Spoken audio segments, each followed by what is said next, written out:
Life is never truly normal in Iraq, but still things haven't been as bad as this in a long time. More coordinated bomb attacks, more deaths, and with it sectarian tensions stirred up once again. Who's behind it all? Is there the political ability or even the political will to bring it under control? A return to violence in Iraq. This is Inside Story.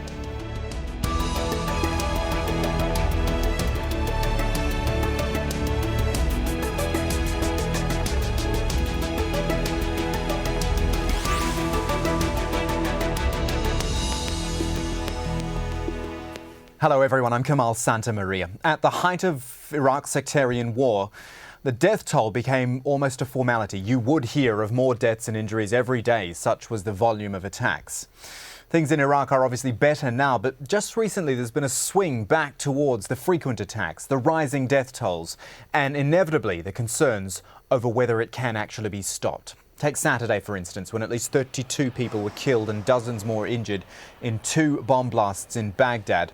And that was just the second attack on Shia pilgrims last week after an al-Qaeda-linked group said it was responsible for a series of car bombs that killed more than 70 people.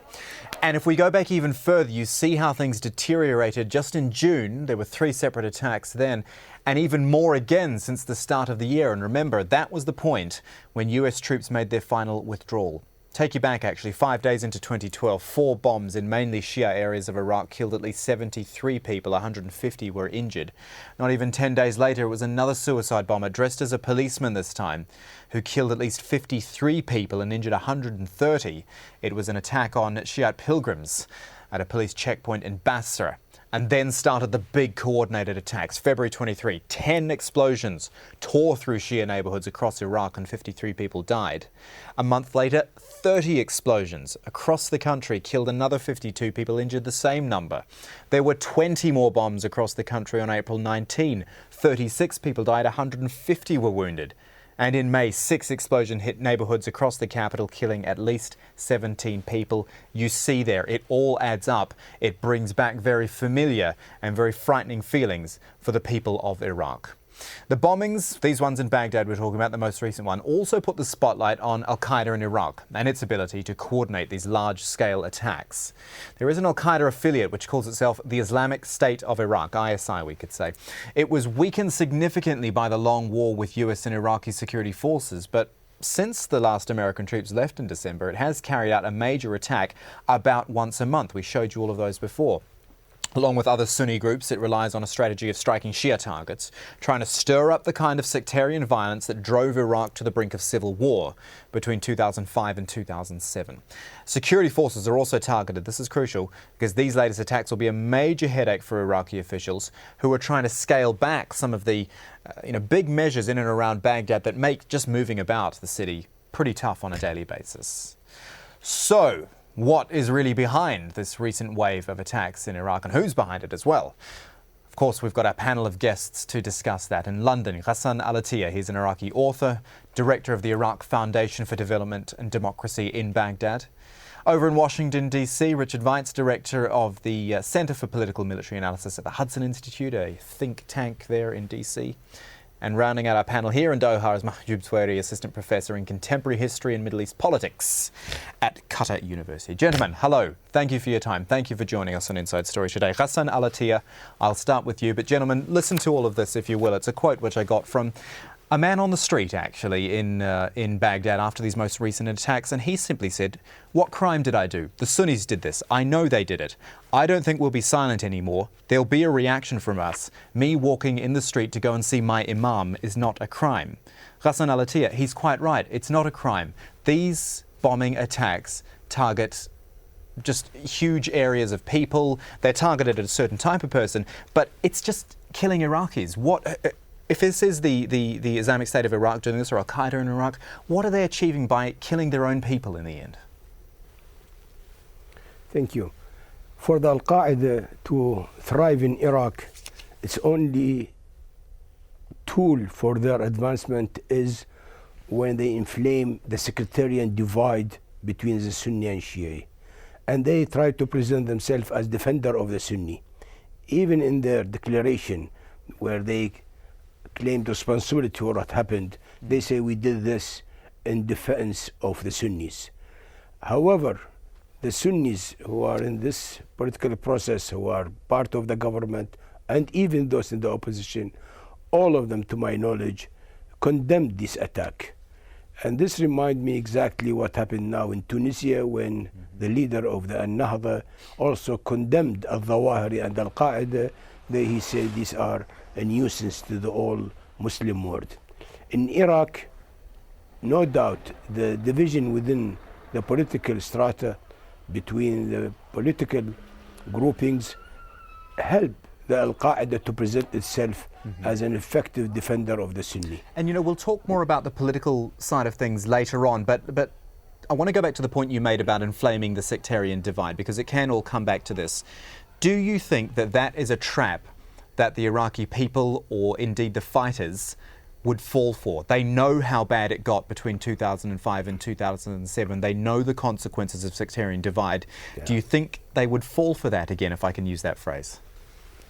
This is a very relevant question. I have just been in Baghdad 2 weeks ago. No, the Iraqis are fed up with the sectarian war, and they know that this will lead to nowhere. And actually, al-Qaeda and the way it behaved in the Sunni areas led to the emergence of al-Sahwa, the awakening in Anbar, and they were crushed in Anbar because their behavior, even among the Sunni, was unacceptable to the indigenous population. I doubt if the Iraqis, whether Shia or Sunni, will fall this trap. The majority, or if not the great majority, are fed up with this fighting and civil war.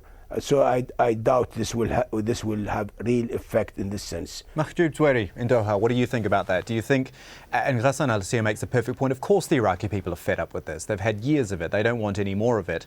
And if this is the way that al-Qaeda in Iraq is going to go after them, do you think they will, I use this phrase, I don't think it sounds right, but fall for that trap again?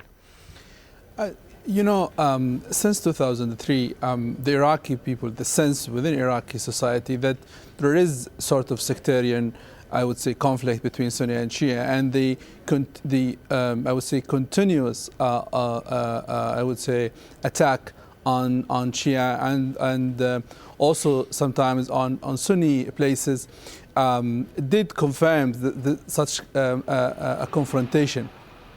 But what we saw in last few weeks, that there is something dealing with the internal political scene of Iraq, which is basically the lack of, I would say, unity within the political scene. And from the, I would say, the last 10 years or less, whenever we have this lack of unity, whenever there is lack of, I would say, coherency within the political scene, these kind of operation, these kind of attack, they find the best atmosphere the people who are behind them, they find a nice atmosphere to increase their operations. And I would say, I would put all of what we saw in the last few weeks in that context. Okay. It is dealing with the issue, internal politics of Iraq, and the lack of, unity between the political forces to work together to define their strategic, what they want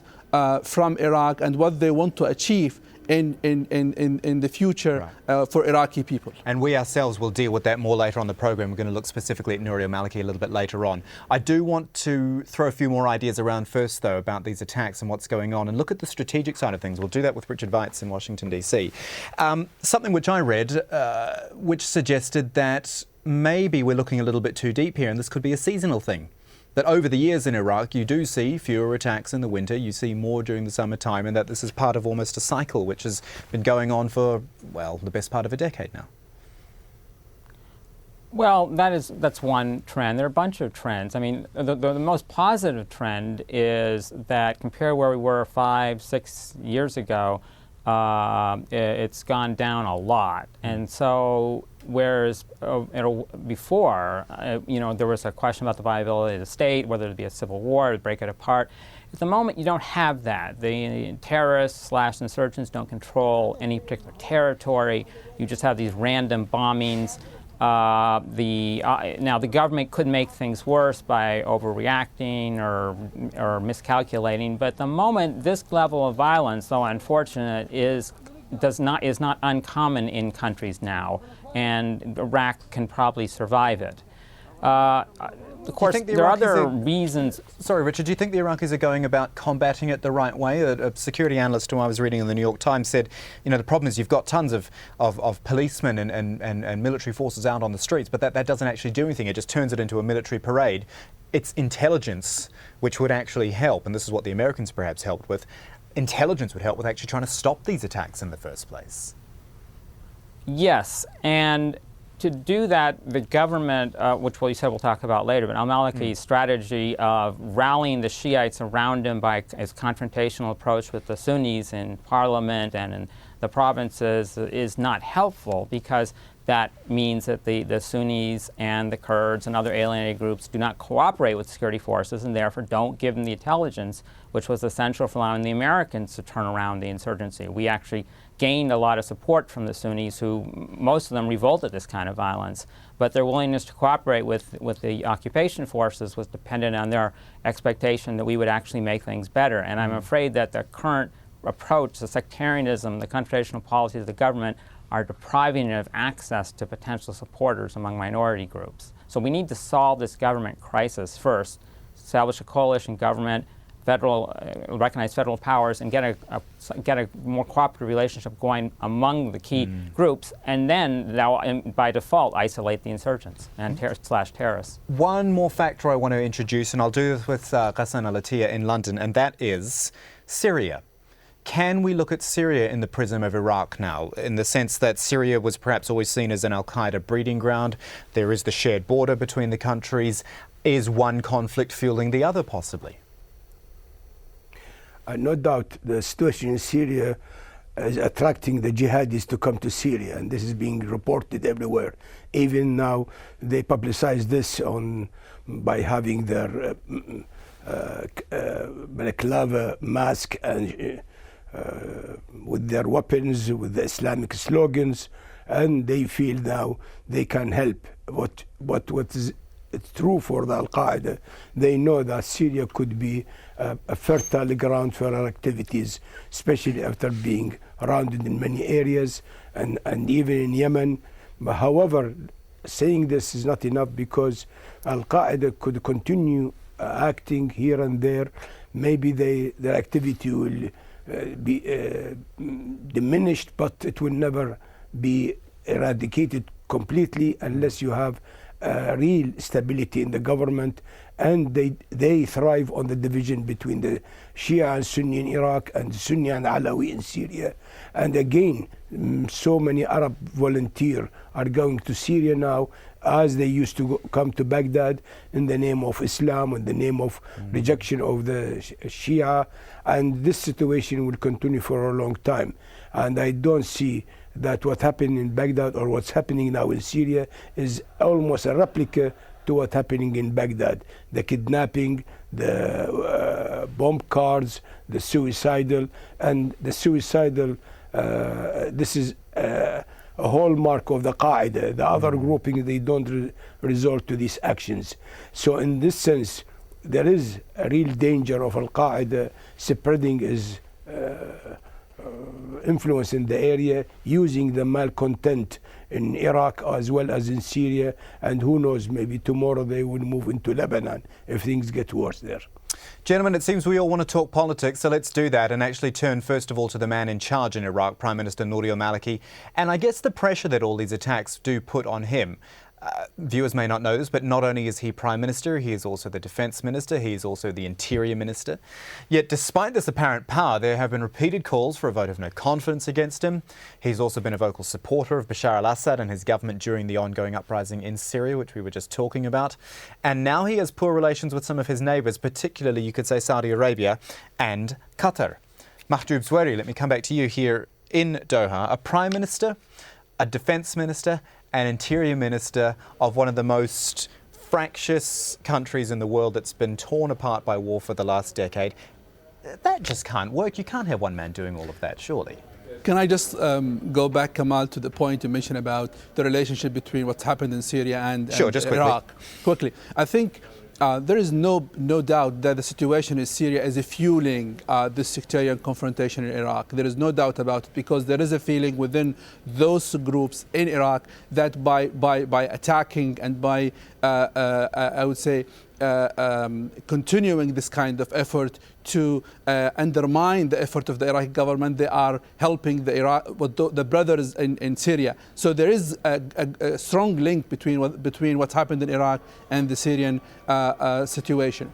Go back to your question. There is no doubt that having all of these responsibilities is quite remarkable, and it's significant, especially when you remember that 2003 there is a lot of slogan that Iraq will be democratic, Iraq will be a model in the region. So there is a big question mark about it, and having all of these responsibilities and in the same time not able to reduce or not able to stabilize the country, not able to bring Iraqis together, not able to fix the economy, not able to fix the relation with the neighboring, increasing the pressure on the Prime Minister himself. And it is quite important to say that Nouri al-Maliki now, in the eye of Iraqi leaders and in the eyes of some of the regional leaders, that is the center of the problem. So now there is a serious debate that the main problem in Iraq is Nouri al-Maliki. So if Nouri al-Maliki goes, the situation will be better. And I think as long as this kind of debate is emerged, I think there will be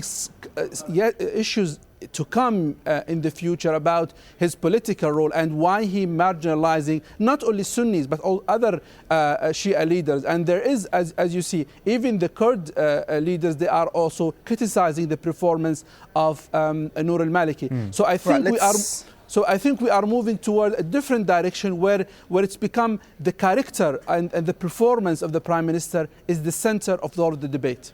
Is that fair enough, Richard Weitz? Let me ask you, is it all down to this man, Nouri al-Maliki, or is he partially, if not even more, a victim of the political process around him and just is the figurehead of all of that, if you like?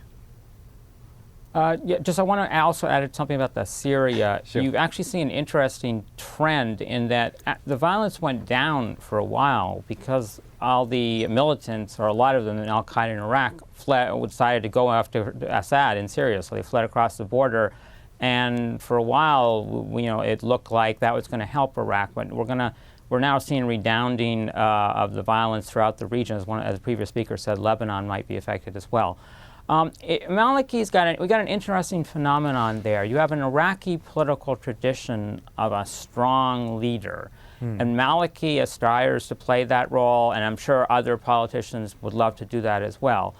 But one of the things that the United States occupation forces left behind was a constitution, something like you see in a Western democracy. So you have a strong federal powers, you have division of authority, you try and create independent bodies, checks and balances by geography, political parties, keep them balanced, try and encourage coalition formation by preventing a dominant bloc from emerging, and so on.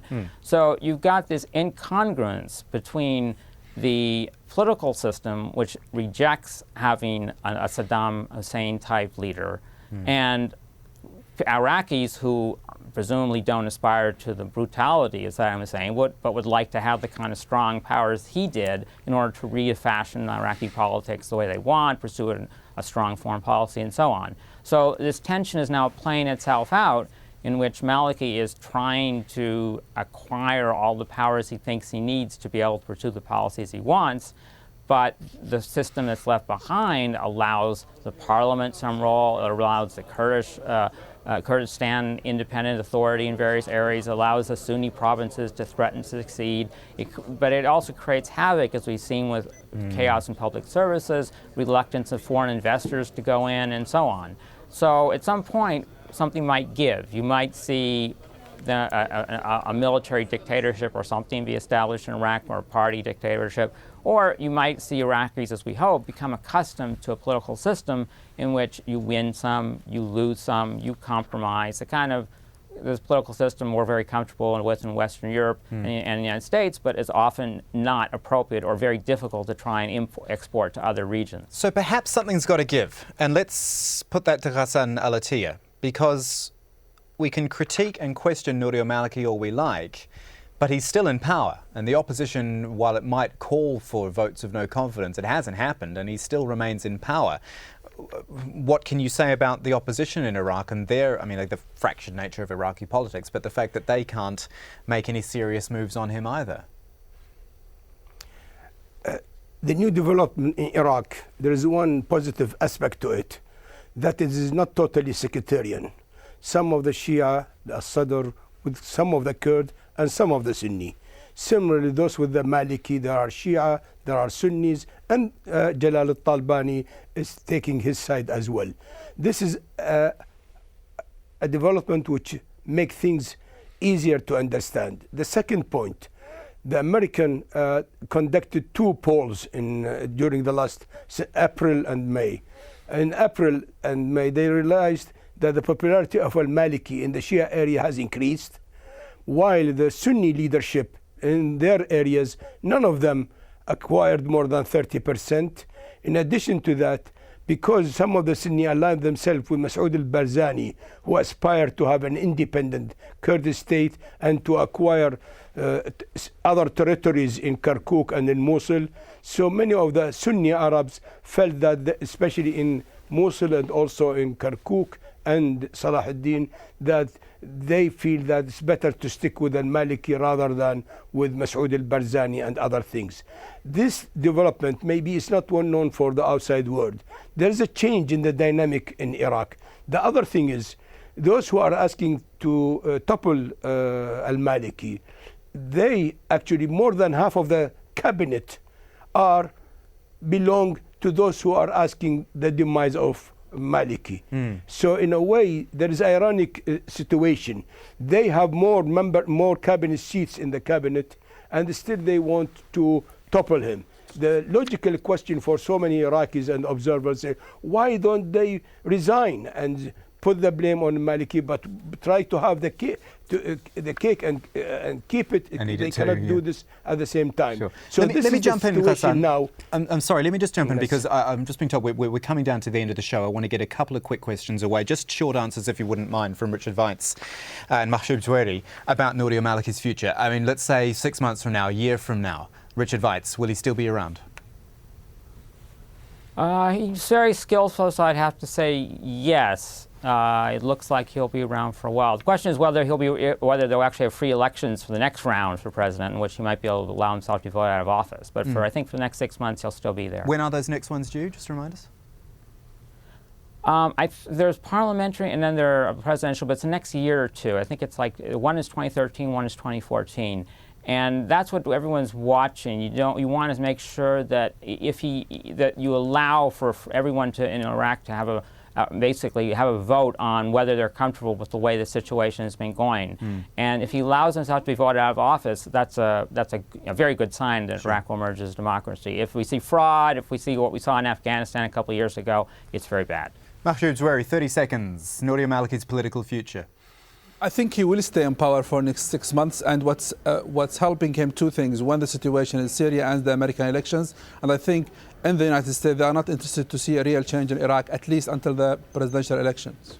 What an excellent panel we've had today. I want to thank them all in London with Ghassan Al-Attiyah, in Washington, D.C., Richard Weitz, and here in Doha, Mahjoob Zweiri. Gentlemen, thank you for your time. We do appreciate it here for this edition of Inside Story. Hope you've enjoyed it at home. If you want to send us some feedback, hop on the email, insidestory@aljazeera.net, if you've got a comment on today's show or a suggestion for a future show. I'm Kamal Santamaria from the whole team. Thanks for joining us. Goodbye for now.